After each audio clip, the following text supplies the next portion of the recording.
Welcome to the first monthly report of 2026. I was quite optimistic that I'd get the plants in a good place, and I still am. It's just that there's some uncertainty about things. If you recall, what I needed to do was prepare the pants for production.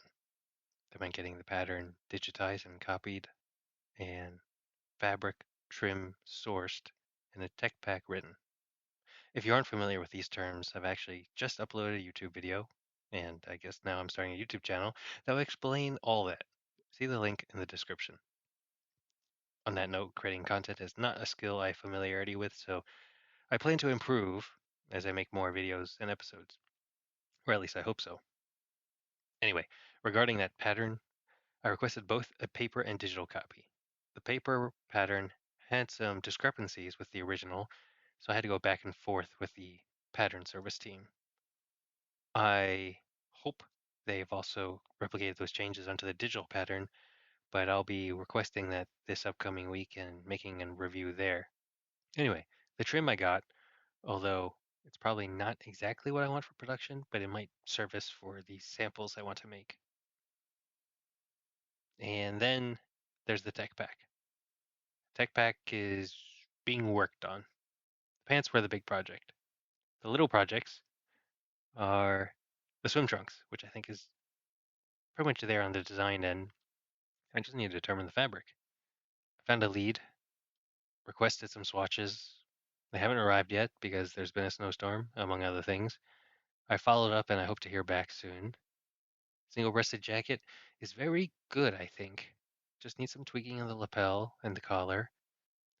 Then there's the sweater, which is also making progress, but I'm wondering if I will need to compromise my vision because sweaters are not a tailored garment, and I really don't want them to be. I need more to do more research.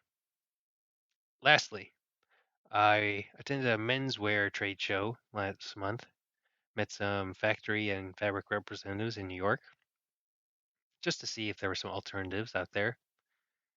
They definitely seemed a little more corporate than the folks I'm used to dealing with.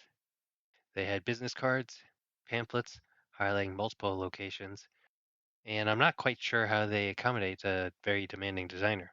Because when I outlined the construction I was working with and the patterns I already have, they hesitated to say that they could replicate exactly what I was doing.